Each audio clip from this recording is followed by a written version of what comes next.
guys should all be able to see the AMA polls channel. So we're going to kind of go through those one by one. And you guys are welcome to click those reaction rolls if you guys are in the audience.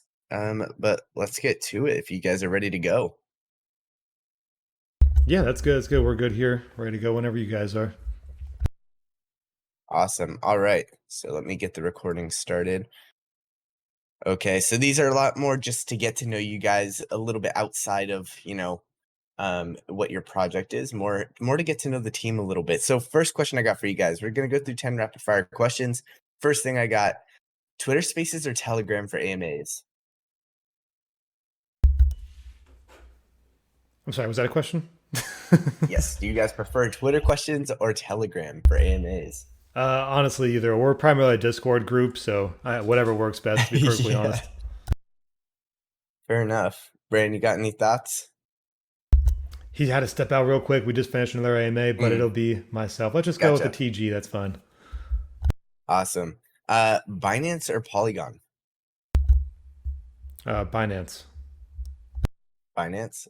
Coke or Pepsi? I guess Pepsi.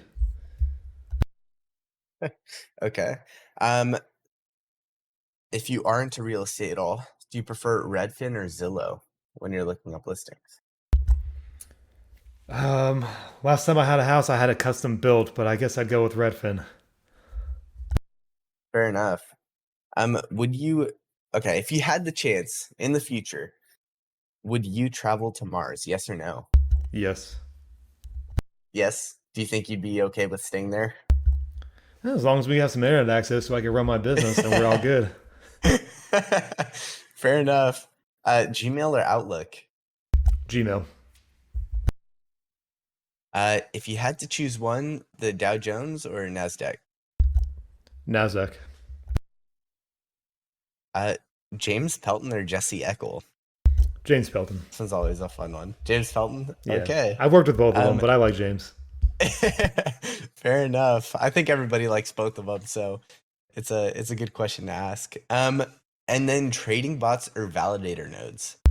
I like trading bots personally. We'll probably go into why here soon, but I like trading bots. Yeah. Yeah, it would be kind of worrisome if you're like, I only do validator nodes and with everything coming up in the conversation. Um, if you only day trade one market for the rest of your life, would you trade stocks or Forex? That's a good question. I generally do futures, but stocks trading is a little easier to navigate, so we'll go stocks. Fair enough. Awesome. Awesome.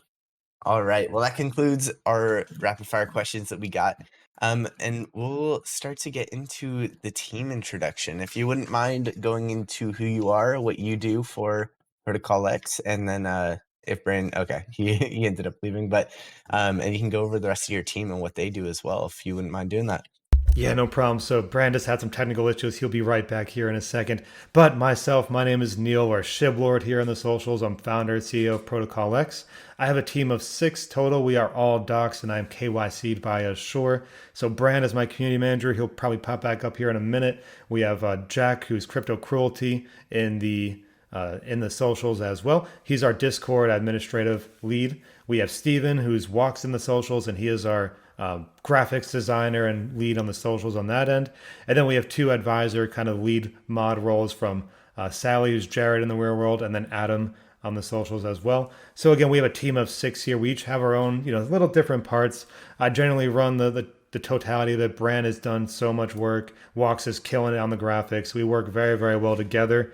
But I do a lot of I'm doing a lot of the upfront stuff, but also a lot of the background stuff, really digging into different investment strategies, kind of zoning into that kind of economics, kind of trends, and work on all that, as well as obviously leading the entirety of the face of the protocol, I guess, with Brand by my side.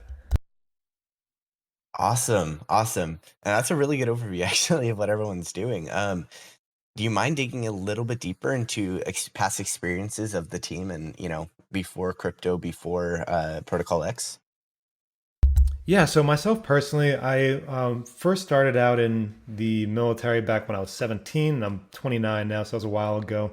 Then I did that for 5 years, and then I worked in public service and also ran a small business. So I have a little bit of variety of experience in the real world up to this point.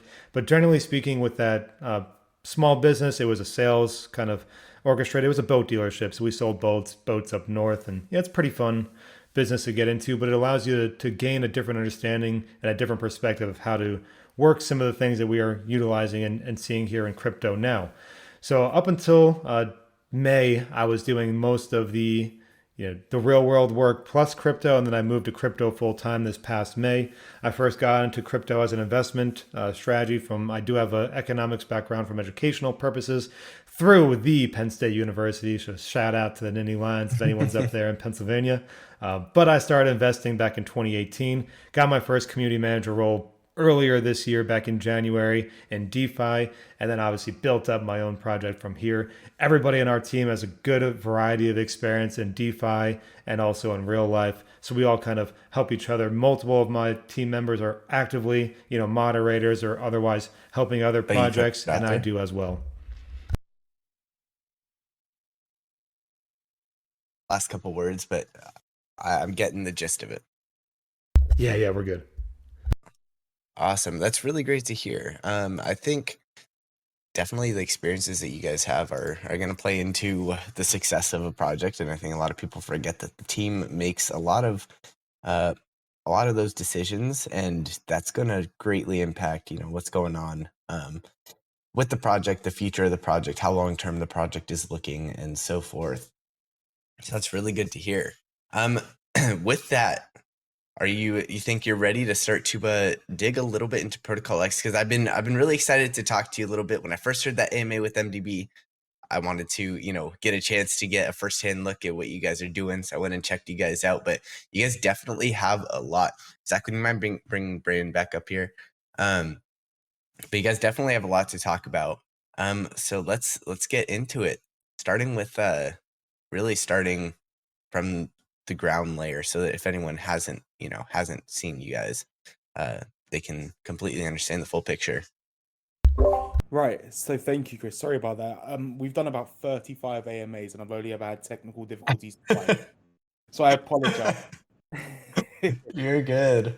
I'll answer that question for you, but I'll just give everyone who doesn't know who I am. I am Bran, known in the real world as Brandon. I'm the community manager of Protocol X, and I usually come up on these AMAs to help Shib. I'm one of the core team members alongside 5 others, including Shib, and we obviously built the protocol together, working it from the ground up. So I'll touch base on that really now. So what is Protocol X? In the long and short of it, it's another rebase token, right? The only difference between us and other rebase tokens is one, we're not a generic fork. Two, we have external revenue models that we're putting into the token. Three, we have other aspects of the token that makes us different, and I'll touch base on them in a minute. So the first thing that makes us different to a generic rebase token, right, is we don't promise that silly APY. Now, in the long and short of it, it's absolutely ludicrous how people advertise that and say, "Hey, if you invest $1,000, you're going to make $1.5 million, etc., etc." It never works. It's not something that is sustainable. It's not something that's going to happen, right? So essentially, what we do offer is we offer a daily APR, and that's something we do market. The reason why we market that is because we have a thing called a SEM model, a sustainability emissions model. So every single month, the APR decreases by 10%.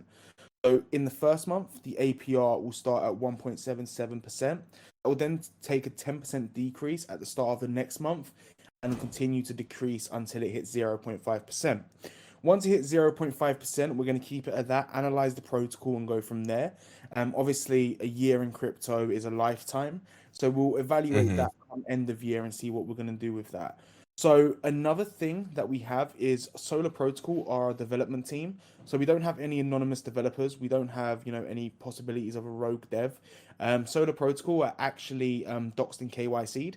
So if you check them out over on their socials, you can see our main developer, Kinsyu, who's working on all the current contracts now and any future development builds. So that's one way we can offer further transparency for people.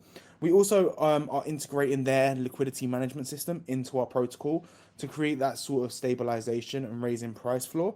We have many other things we're working on, like non-rebasing liquidity, future treasury management systems, which we're looking to integrate, and also external revenue sources. So before I touch on other things in the ecosystems, I want to touch on what one of our main models is. So essentially, when you have a token, right, 9 times out of 10, they just leave the money in the treasury, pay the team salaries, pay the developers, do the marketing, yada yada yada, right? Say in 4 or 5 months' time, we'll have a blockchain or a DEX or whatever. What we're doing differently from day one, and actually, from the time the token goes live, we will be making that money in the treasury work for us. We currently have 7 strategies. One of our main strategies being our partnership with Ego to use their trading bot to create external revenue sources from outside the protocol. So Ego's trading bot, if you don't know who Ego are, they specialize in building trading bots, and they've only just recently changed it from personal to developmental, and will soon to be bringing it out on a commercial side. So essentially, that trading bot averages between a 20 and 80% return per month. Last month, that month bot averaged a 32% return and has not yet had a negative month within the last 6 months. So we will be putting $100,000 in that from day one and growing our external revenue. What that external revenue will do is supplement team pay, including our moderation team, our core team, everyone as such. Another thing I'll touch base on team pay is we're very, very transparent. We're not one of them protocols. I mean, I'm pretty sure yourself, Chris, you've seen some of these protocols in the recent time that had, a few troubles, and then they found out how much the developers were being paid, right? So in essence, our entire team pay, including all our moderation team, actually works out under $9,000. It's actually a little bit less than $8,500 per week, and that is for our entire team at this current time. So one thing we really pride ourselves on is being transparent in that essence. So for about 14 people, it's about 8,500 a week, right? And that's one thing that not many protocols do, is be transparent. We're not going to sit there and go, hey, X person's earning X amount or Y person's earning Y, about, because that's obviously the person's discretion, right? You don't sit there talking about how much people are making. But one thing we will be doing is bi-weekly reports or monthly reports, depending on how the protocol progresses, on sort of income we've garnered from external revenue sources and the expenses. Because essentially what we want to do is transition from using the treasury from inside the protocol, building it externally, and using external revenue sources to supplement the internals, right? So things like the market and development sides, team pay, buy and burn systems. Essentially what we want to do is build that up. So if we could average a 30, even at a worst case, 20% a month, and build into it, in 6 months' time, we have $500,000 in that box, in that bot. That singular revenue model, which is only one of 7, right, will be generating $100,000 at minimum per month. Obviously, you'll have a month where it makes a loss. We're not going to sit there and say that it's not a risk. It's not a guarantee. If it was a guarantee, everyone in life would be rich, right? But it's one of the strategies we're taking. Another way, I could ramble honestly, Chris, for ages. So if you want to stop me and move on to another question, let me know. But essentially, we will be making the treasury work from day one while we build in the background, build them short-term goals, build them long-term goals, and go from there. Yeah, that's awesome. That's awesome. And I love how you touched that you have 6 other revenue streams that you guys will be having coming in. Because obviously, the whole issue with the rebasing protocols isn't necessarily that things are rebasing. Like, inflation isn't an issue as far as actual supply goes, right? The only issue is when people either panic sell. It's the psychological aspect of it. But if everyone is getting the same percentage of what they put in, technically they have the same amount of money if no one sells. Um, but the issue actually comes in, when there isn't an incoming revenue stream, or there isn't, there aren't these different ways that are the outside revenues coming in. So it's really good on you guys to address that. Um, would you mind starting to dig into a couple of the other revenue streams? Because I know you guys mentioned your APY, and then we can dig a little bit deeper into the APY afterwards. Yeah, sure. So I'll go into those there. So, like we kind of mentioned, a lot of these are going to be through official official partnerships that we've established, and or a variety of other mechanisms that I'm using. So in the last, Hmm. several weeks, months, etc., I've been kind of zoning into different strategies, some of which involve, like Ego's trading bot and multiple other custom, strategy trading bots as well that we have developed and we'll be utilizing there. And then also the investments into things like MDB to create a secondary LP on our main decks when we get that live. just with their tokenomics of their token, it creates an increasing mechanism, or excuse me, an increasing token pressure mechanism within the LP itself. And then even beyond that, we just had a partnership. We had a partnership AMA right before this with ChainBet that allows us to, facilitate burns while there is a betting and gambling aspect to our token. So that's kind of interesting as well. But primarily, we're going to be bringing in revenue from a variety of different trading bot strategies, very, very focused and designed to, maximize returns, but also limit the risk associated with it. So we can start bringing in revenue early and often. This revenue will be used from everything from, the treasury itself, obviously buybacks and burns. We have a built-in liquidity management system to our contracts, so I'll be funding that with revenue as well. And then obviously just compounding back into the trading bots, allow them to work a little bit harder over time. So by utilizing all these different variables of additional revenue streams, but also contractually, sufficient mechanisms to facilitate positive growth, we are, pretty excited to be able to kind of put it all together into one bundle and really get it out there and get it live here. Yeah, that's awesome. So it sounds like you guys have a lot of different trading aspects with all these bots and some other ways through MDB plus and things like that. So I'm excited to see how everything goes. Do you want to talk a little bit more about your involvement with MDB plus, what that second LP is going to look like? Yeah, so MDB was I believe, our second formal partner there. Incredible team. So I got someone reached out to me and said, "Hey, you should try to talk to the Godfather and see if we can get a conversation going." And that's what happened there.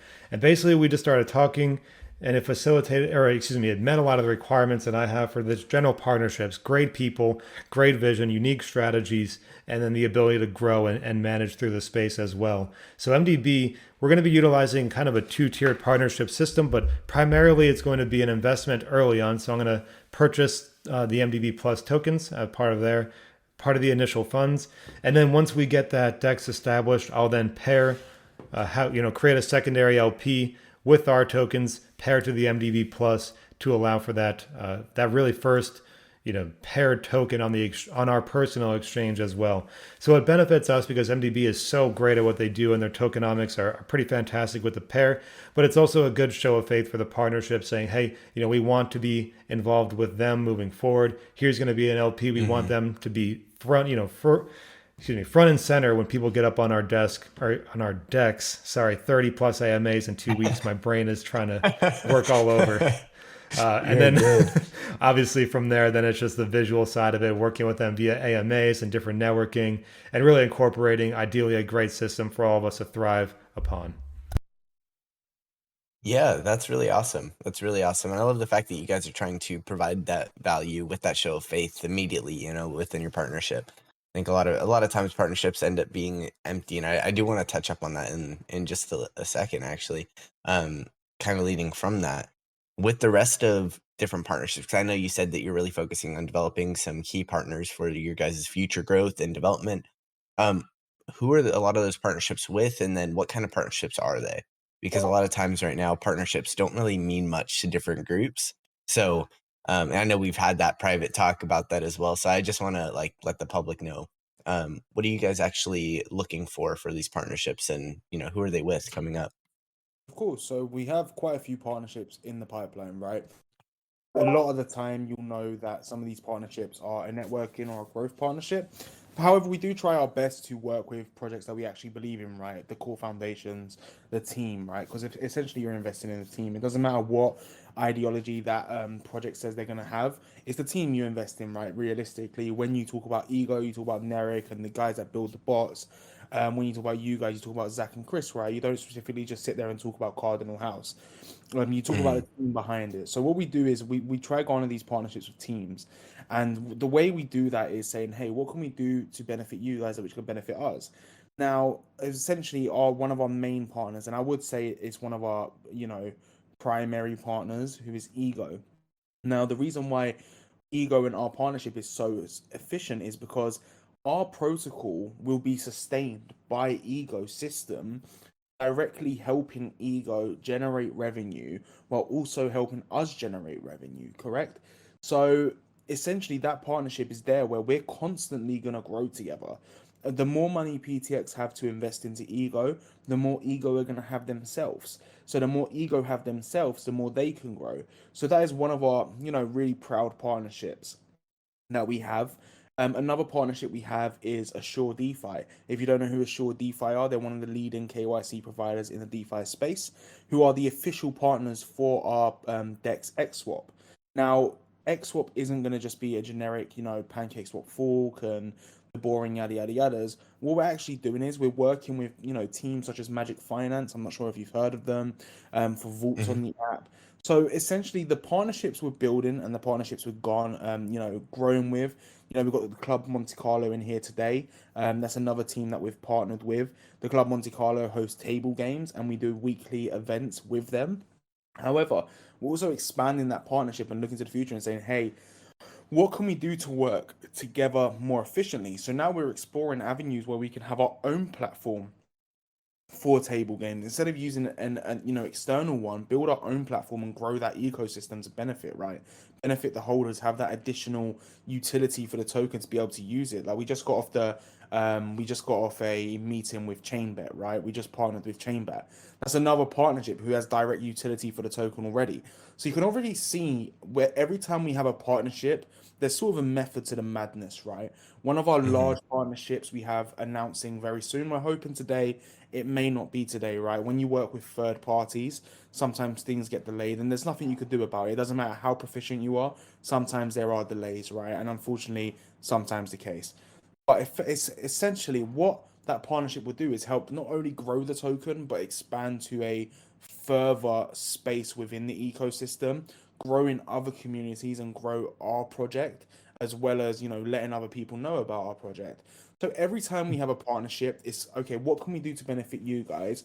How can we work in the long run? And how can we benefit you in essence? So there's always, that sort of what is the partnership for? And I get that. It's a you can just have that generic partnerships that mean not too much.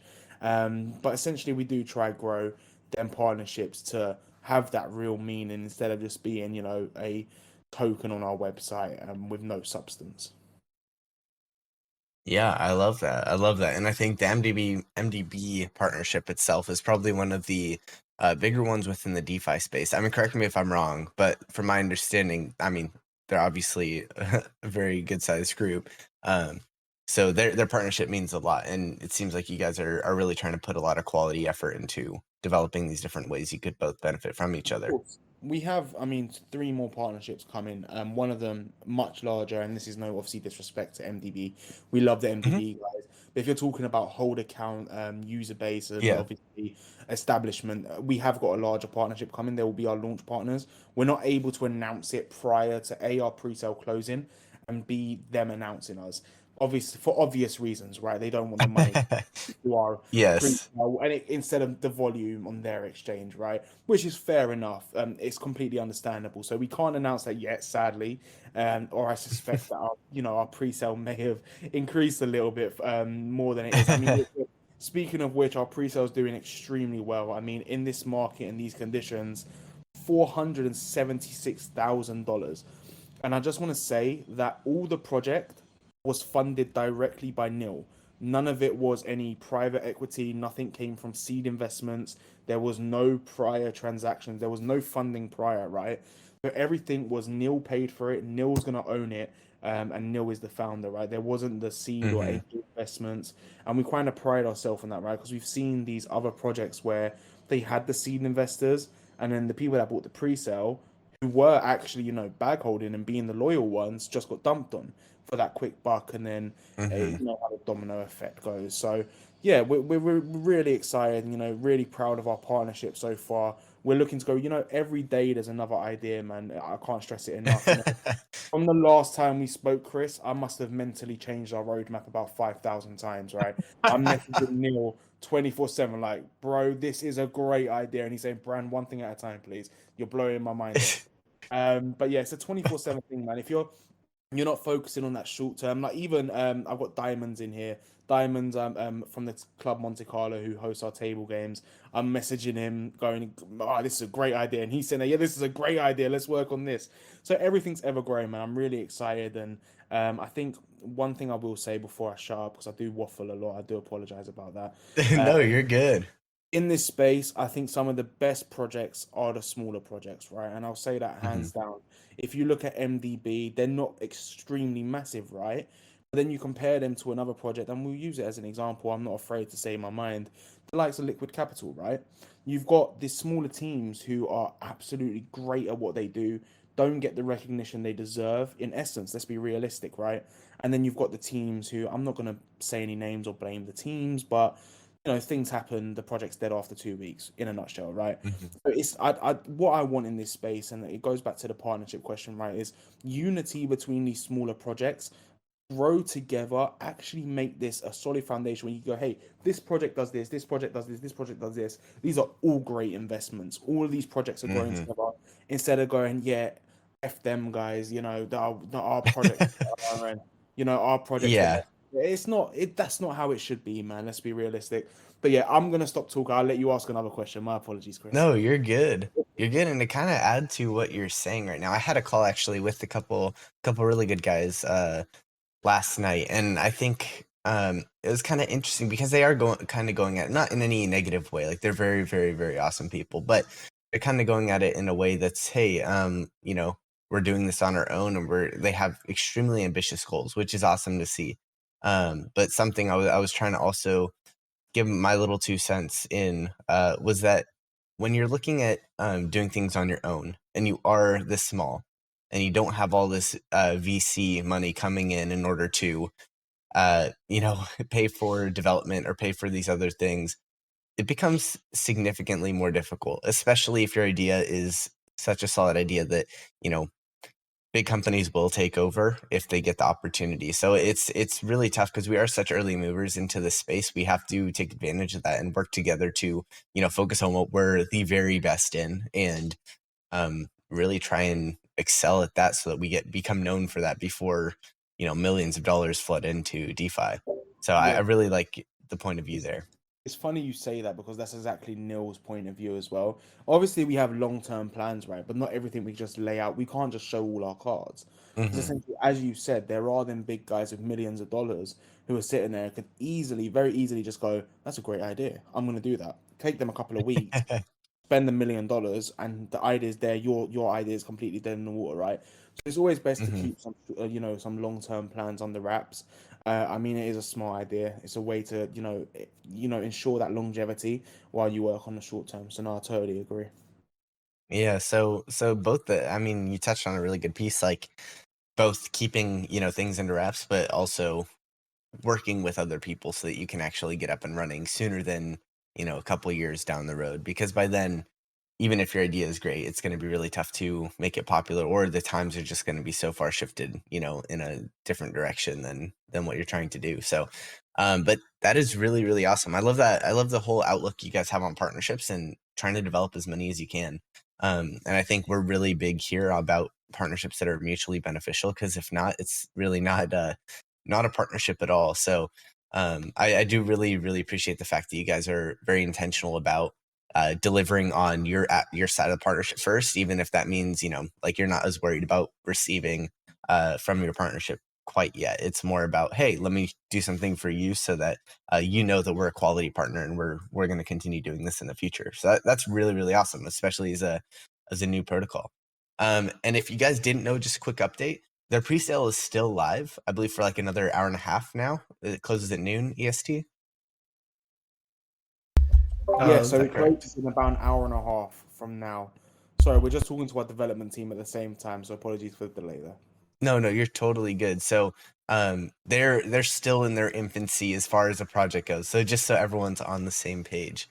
Um, but yeah, so going back to what you guys are doing with this project, because we kind of have a big picture outlook on partnerships and on who you are and all that kind of thing. And we kind of got the mile high view of what your project is. But as its core, what is the vision behind Protocol X, and what is that long term goal? Not going into too much detail, obviously, but um, where are you guys standing with all that?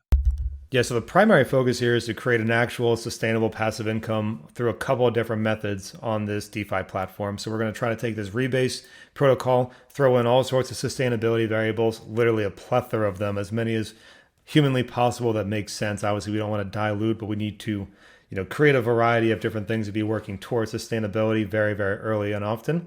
And then at the same time, increase transparency along every step of the way, release reports. Obviously, I said we're all doxed, I'm KYC'd.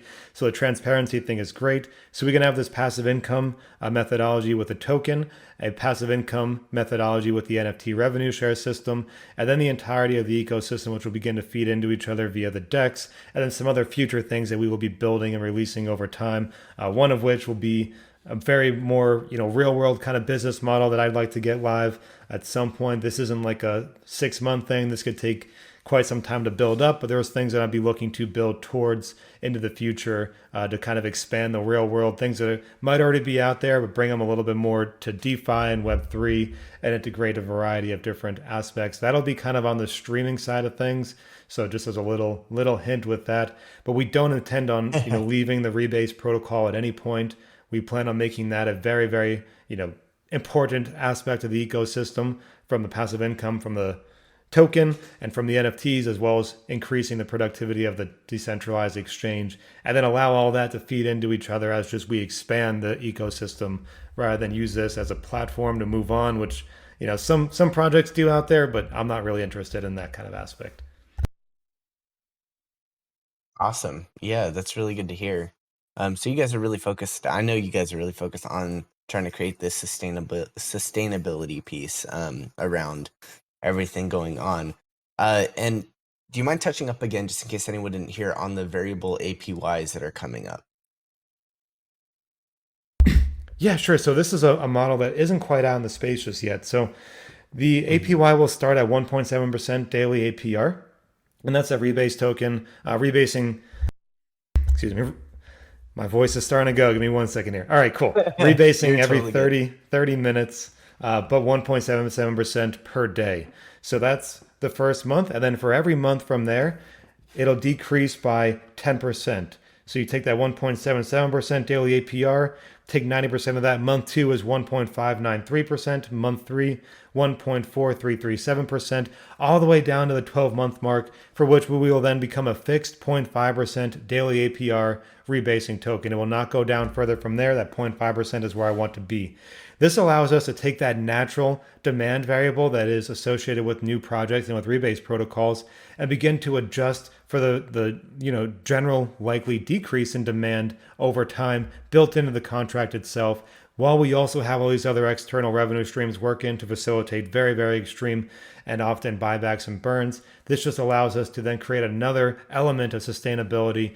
Yeah, we're not going to promise people, 900% APR or APY rather. That's just not, or 900,000% APY. That's just not Hmm. practical. We all know that. People like to sell that kind of that myth and that fairy tale. It's not true. We have to fight that inflation early and often via very strategic approaches along every step of the way. And that's one major thing that'll differentiate us from everyone else out there. And then until they start saying, hey, maybe this idea works, and then we might see it pop up, which we're more than happy to see that happen, by the way.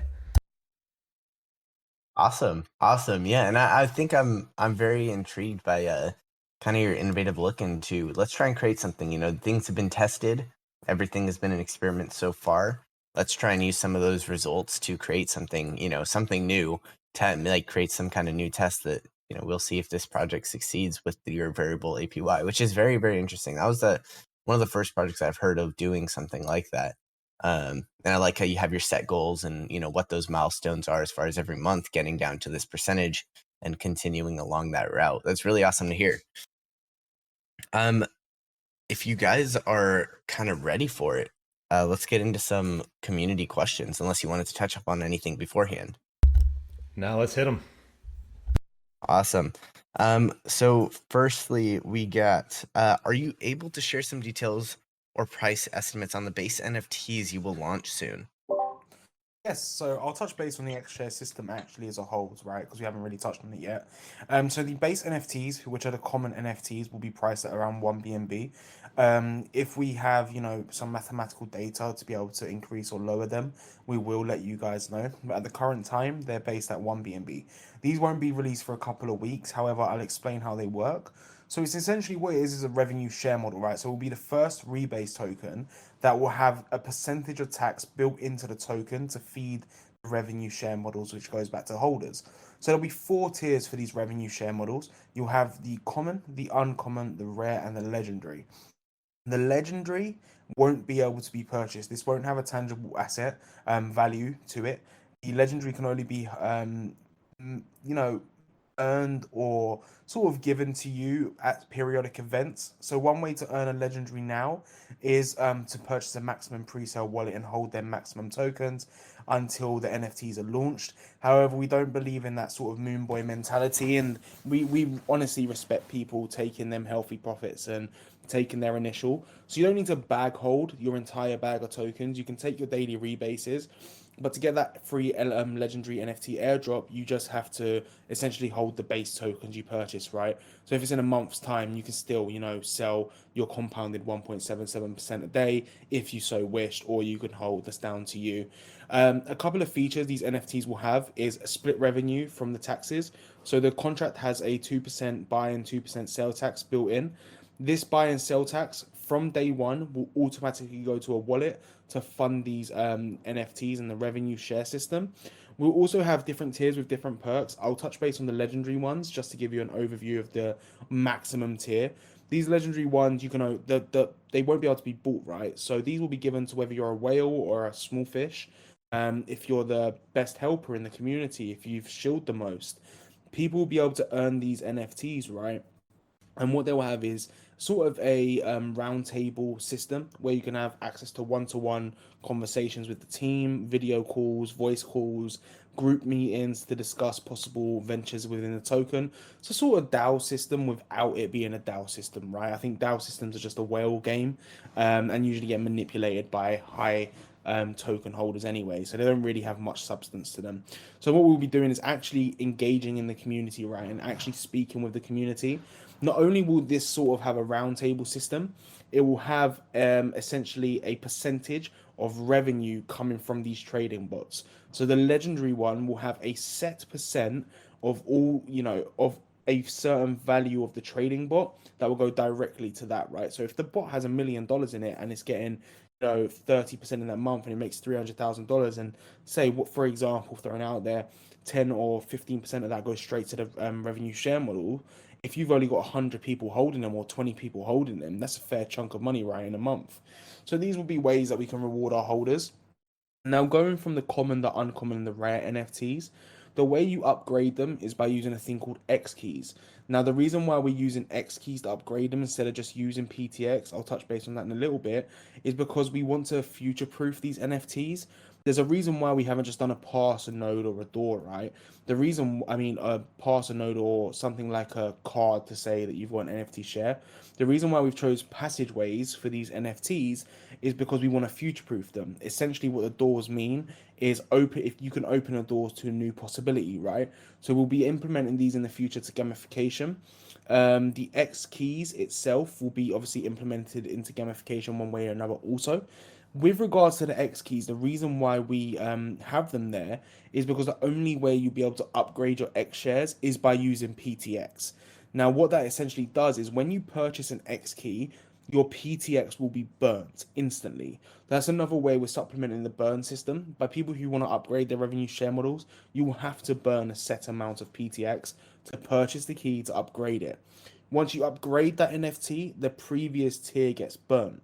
Now, the reason why we did this is because what we don't want is it just to be a whale's playground. A lot of times people can only afford either one or two of things, and they can only afford the base one, right? So effectively over time them common NFTs will be burnt. They'll essentially be deflationary, right, until a certain point. And what that allows is the people who can only afford a common NFT to still have that income increase over time because that supply is being burnt. The same with the uncommons. If you can only afford one upgrade, and you can't afford another one, it's taking you a couple of months to get an upgrade, then the uncommons will burn when people go to rare. And it sort of works in a way where if you're a whale and you want to upgrade to the rare tier and you want to have all these perks, you can, right? But essentially, you also be helping the little guys by decreasing their supply, and sort of sharing that them funds into being burnt and more tokens being burnt and supplementing rewards to holders.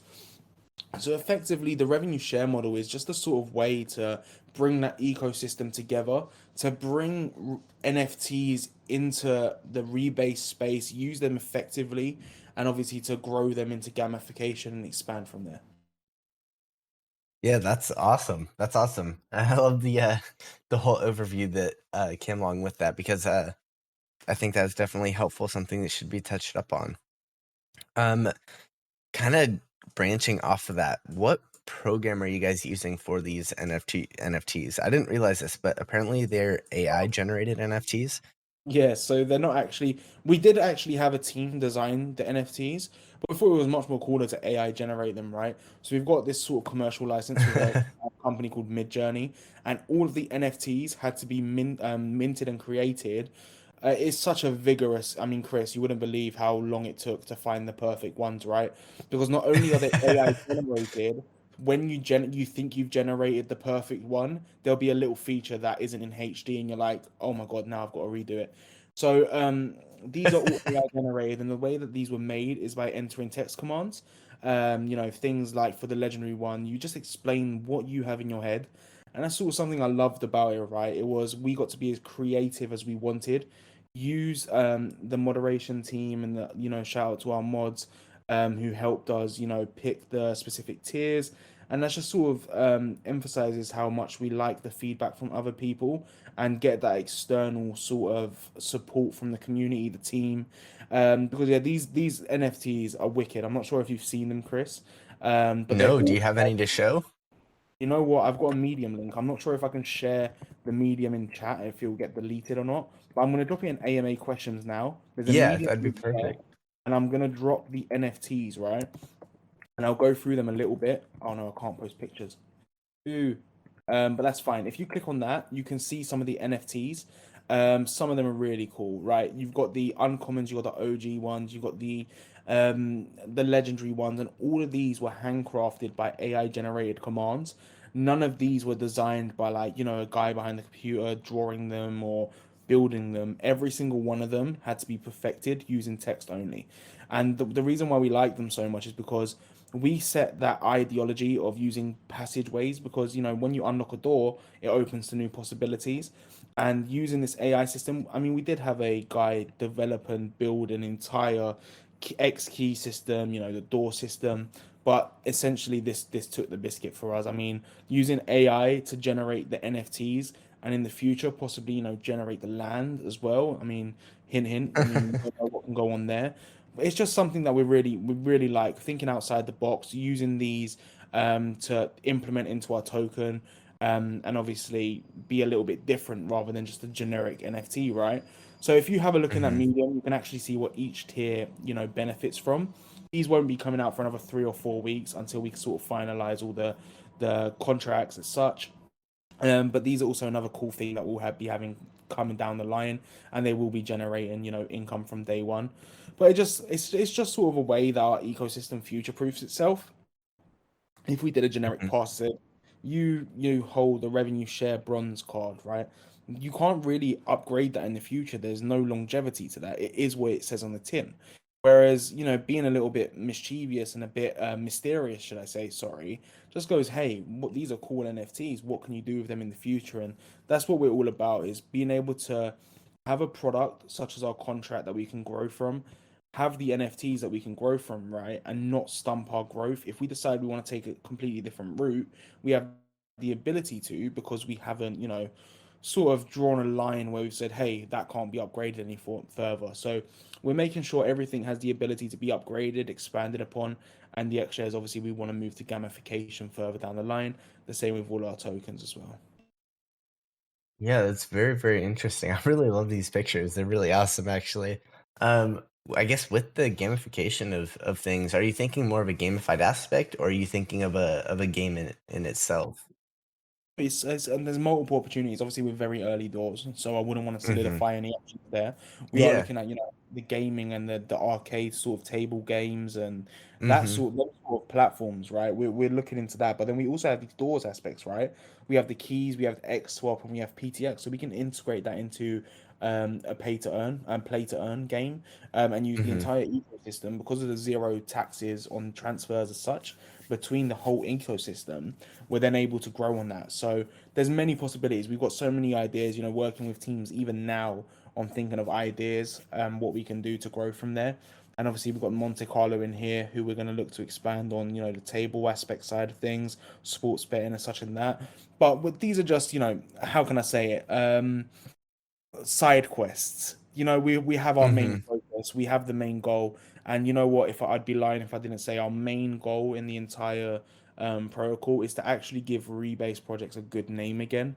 Provide that, try. I can't sit here and guarantee and say our price will never dip or our price will never go down or it won't or it will work 100%, right? But what I can say is we're going to put 100% into actually trying to make the rebase model and the model itself actually be sustainable for once, Hmm. actually have them returns. And that's where I think some projects lose focus too far ahead and go, hey, in 6, 7 months we're gonna have X, Y, and Z, rather than going, what can we do now to make the token better? And I think that's sort of something we pride ourselves on in building that, the utility and building stuff that the token be used for early on, while also building long-term goals in the background. Awesome. Yeah, that's really awesome. Um, I guess leading back or kind of going back to some partnerships that you guys have had, because I know you mentioned that Midjourney is someone that you guys are talking to right now because of all the AI generated pictures for the NFTs. What are the fundamental benefits in terms of revenue pertaining to the relationship with MDB? So the NFTs themselves are not a direct correlation to MDB. MDB is just a partner. So the NFTs are, I mean, they're our own kind of development, our own ecosystem there. I know MDB did just release some NFTs, but they're independent from what we're working on. And ours are kind of, growing from the buy and sales tax of the token. So I wouldn't say there's a direct correlation to the NFT revenue share system that we have and then MDB's progress over there with their NFTs. Okay, so NFT holders aren't benefiting from the um, MDB side. They're completely separate. Oh, yeah, they'll be separate. I mean, we're partners, but they're not in, there isn't anything coming from them directly that'll Yeah. go to the NFT shareholders. Awesome. So, as far as that goes, what is the?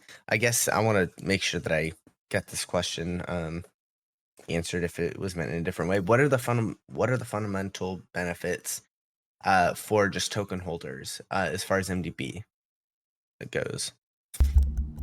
Yeah, so the MDB partnership is, like I said, we're investing into them and then creating an LP.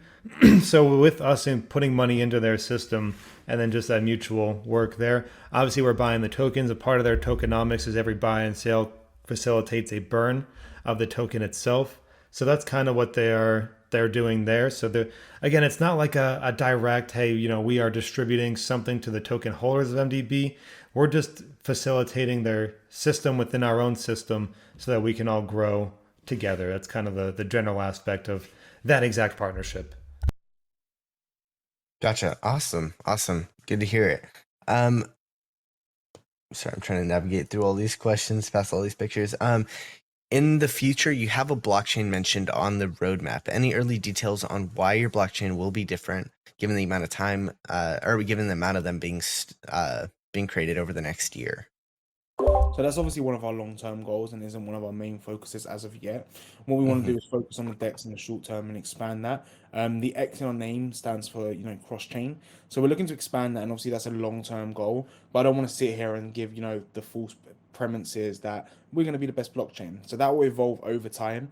As I said, sometimes in, DeFi roadmaps change, but obviously we'll notify everyone if we find a better idea or a better prominent idea, which we have found multiple of. Like, don't get me wrong, Hmm. it's sort of along, Q4 and beyond. It's very, very vague once you get to Q4 and beyond, because Hmm. 12 months in a crypto space is an extremely long time. Like, I can sit here and, I can sit here and BS you, Chris, and say, in 12 months' time, we're going to develop the first flying car. It doesn't mean it's true.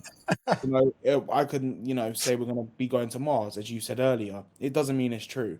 So what we're doing is Hmm. giving them short-term goals and, saying very vaguely, here's our long-term goal. We've got the decentralized streaming systems. That is, 100% thing we're working on.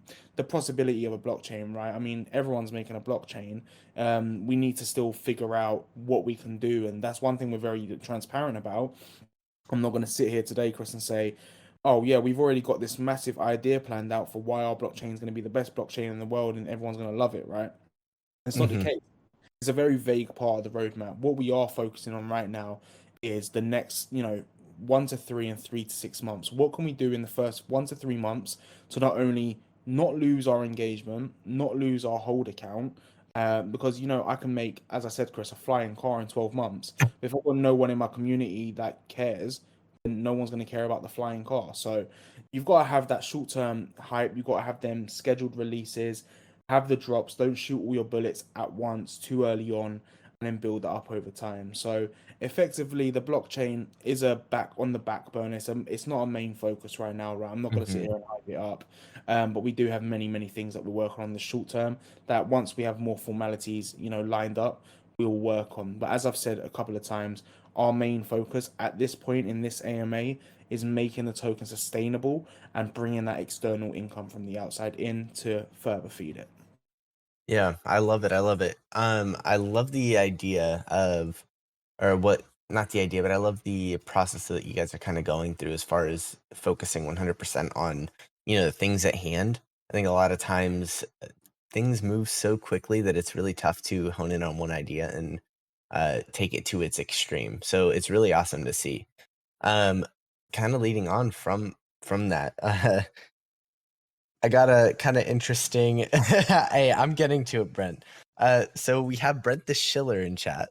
Tell me more about partnerships and why you want to partner with me. Those are Brent's words.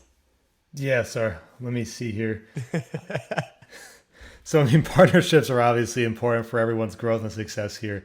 So, the way that we've done the partnerships, I don't want to, I'm sure he's kind of just, playing there as well. But the way that we do partnerships is a variety of different ways. Either we need some direct mutual beneficiary to both sides, or at the very least, a good networking side. So, like Ego, when we formally partner with them way back then, they have gone through the dang roof since then. They're a great team, amazing fundamentals, amazing strategies.